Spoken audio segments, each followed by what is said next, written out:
मैं जब जेल में आज चक्कर लगा रहा था तो कैदी नंबर 1857 अपनी कोठरी पर लटका हुआ था और मुझ पर चिल्ला रहा था, हे, तुम्हारी बेटी इस साल 7 साल की हो गई है, क्यों सही कहा ना?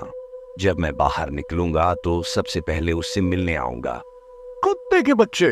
मैं गुस्सा होकर सलाखें की ओर भागा और उसका कॉलर पकड़ लिया और वह हंसा जैसे कि कोई सर्कस चल रहा हो। उसका नाम रिक है, इस जेल का सबसे कुख्यात अपराधी। रिक एक मनोरोगी है जिसने 50 साल की एक महिला की हत्या कर दी थी, उसे चाकू से काट दिया और यहाँ तक कि उसने उस महिला का मांस भी खाया। मनोरोगी रिक अविश्वसनीय रूप से भाग्यशाली भी था। उस महिला के बेटे ने उसके लिए उदारता की मांग की। उस ईसाई के बेटे ने अपनी मां की बेरहमी से हत्या के बाद भी भगवान के नाम पर रिक को माफ करने का फैसला किया। यह कुछ ऐसा था जिसे मैं बिल्कुल भी नहीं समझ सका। मानसिक रूप से कमजोर होने के कारण उसे 15 साल की सजा मिली। उसकी सजा की पुष्टि होने के बाद ही रिक ने अपना असली रंग दिखाना शुरू कर दिया। वह लगातार बिना किसी कारण के हर किसी का अपमान करता था और रिहा होने के बाद उन लोगों के परिवारों को मारने की धमकी देता था। जैसे जैसे उसकी रिहाई की तारीख नजदीक आ रही थी, उसके पागलपन को जानकर लोग चिंतित हो गए। विडंबनापूर्ण बात यह थी कि यह मनोरोगी एक कर्तव्यनिष्ठ बेटा था और उसने अपना पूरा जीवन एक ही मां के साथ बिताया था। वह उसे बहुत प्यार करता था। उसकी मां ने उसकी रिहाई से लगभग 1 महीने पहले रिक के साथ एक चिकन जर्की की दुकान खोलने की तैयारी शुरू कर दी और जेल में चिट्ठियां तथा चिकन जर्की भेजना शुरू कर दिया। हालांकि जेल में बाहर से खाना लाना सख्त मना था, इसलिए हमने उसके द्वारा भेजे गए पार्सल वापस करने की कोशिश की, लेकिन वार्डन ने मुझे रोक दिया और कहा कि वह पैकेजों को रिक तक पहुंचाने की परमिशन देगा। मैं समझ नहीं पाया कि वह ऐसा क्यों कर रहे हैं। शायद वार्डन को रिक की मां द्वारा रिश्वत दी गई होगी या कुछ और। प्यारे बेटे, तुम्हारी माँ इन दिनों एक चिकन जर्की की दुकान खोलने की तैयारी कर रही हैं। प्लीज इसे आजमाओ और मुझे जवाब दो कि तुम ये काम करोगे या नहीं। तुम्हारी माँ। जब मैंने बॉक्स खोला तो मैंने सावधानी पूर्वक लिखा हुआ एक पत्र देखा। लिखावट वह व्यवसाय के बारे में काफी गंभीर लग रही थी। हर हफ्ते अलग अलग रेसिपी से बने जर्की का एक डिब्बा जेल में भेजती थी। रिक ने अपने दिन जर्की चबाने में बिताए, यहाँ तक कि उसने अपने सेलमेट्स को ऑर्डर देने के लिए जर्की जैसी टोकन बनाना भी शुरू कर दिया। वह कैदियों से हमेशा जर्की के बारे में पूछता रहता था। सभी कैदी रिक से बहुत डरते थे और उसकी हर बात मानते थे। रिक ने कैदियों से फीडबैक भी एकत्र किया था कि कौन सा जर्की नुस्खा सबसे अच्छा था। रिक ने अपनी मां को पत्र भी भेजा कि वह जल्द आ रहा है अपने बिजनेस को आगे बढ़ाने। उसने मरी हुई उस महिला के लिए कोई पछतावा नहीं दिखाया और केवल बिजनेस को आगे कैसे बढ़ाएं उस पर फोकस कर रहा था। मुझे उस महिला के बेटे पर गुस्सा आ रहा था। अगर मेरी मां की इतनी बेरहमी से हत्या की गई होती तो मैं अपराधी को कभी माफ नहीं करता। वह दुष्ट दानव को जल्द ही खुली दुनिया में छोड़ दिया जाएगा और वह और भी लोगों को नुकसान पहुंचा सकता है, जिसमें मेरा अपना परिवार भी शामिल हो सकता है। रिक की रिहा की तारीख अब केवल 1 सप्ताह दूर है और उसकी मां ने पहले ही स्टोर खोल लिया था और उसने उसके इंतजार में स्टोर का नाम मॉम्स बीफ जर्की रखा गया, जो कि उनके बेटे के प्रति उनके प्यार को दर्शाने के लिए था। जैसे जैसे रिहा की तारीख नजदीक आ रही थी, मेरी चिंता चरम पर जा रही थी।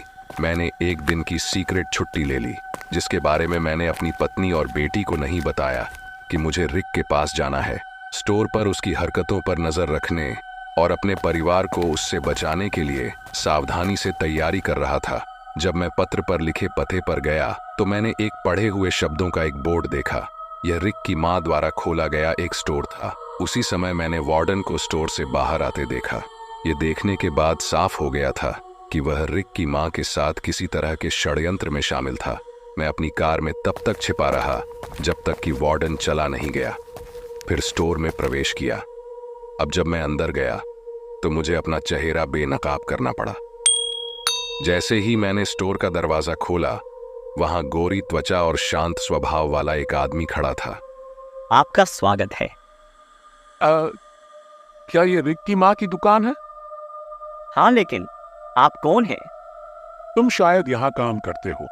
मैं उस जेल में एक जेल गार्ड हूँ जहाँ रिक कैद में था। मैंने वार्डन को अभी जाते हुए देखा। उसके और रिक की मॉम के बीच क्या संबंध है? ओह, रिक की मॉम अंदर है। क्या आप उससे मिलना चाहेंगे? सीधे उनसे ही सुन लेना। मेरे पीछे आओ।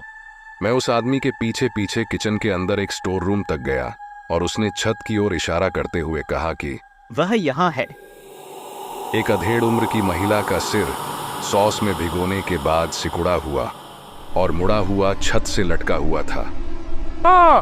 ये क्या है? मैं इतना चौंक गया कि मैं चिल्लाया और वहीं गिर गया।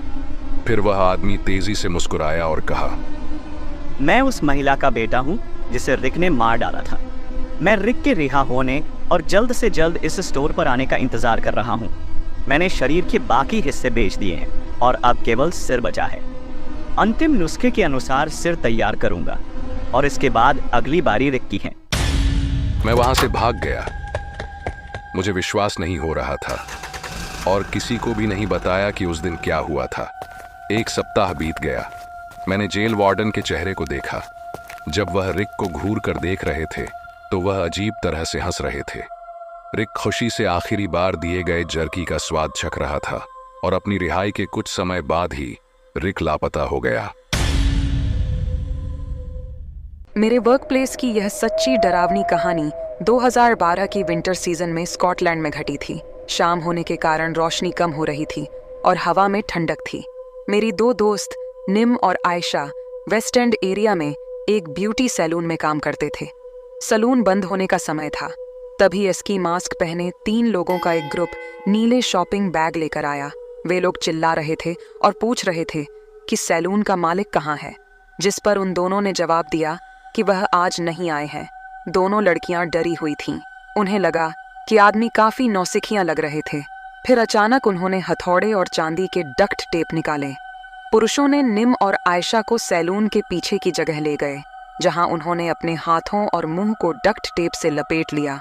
उसके बाद उन्होंने इस बात पर बहस की कि आगे क्या करना है, मालिक का इंतजार करें या छोड़ दें।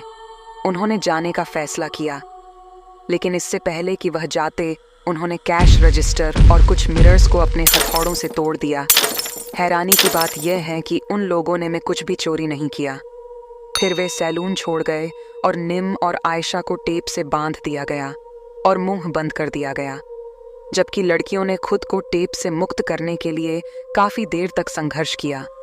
लेकिन आखिरकार वे अपने हाथों को मुक्त करने और अपने हेयर ड्रेसिंग कैंची का यूज करके मुंह से डक्ट टेप को हटाने में सफल रहीं। पूरी घटना के दौरान ही वास्तविक रूप से यह लगभग 20 मिनट तक चला। हालांकि उन्हें यह काफी लंबा लगा। शुक्र है कि लड़कियों को चोट नहीं आई। हालांकि वे दोनों इसके बाद काफी समय तक सदमे में रहीं और वे आदमी कभी भी पकड़े नहीं गए। जहां तक मुझे पता है, मेरे दोनों दोस्तों ने सैलून छोड़ दिया। उन्हें कभी पता नहीं चला कि वे लोग सैलून की मालिक से क्या चाहते थे, और उनकी किस्मत भी अच्छी थी कि वह वहां नहीं थी, क्योंकि अगर वह होती तो चीजें बहुत खराब हो सकती थीं।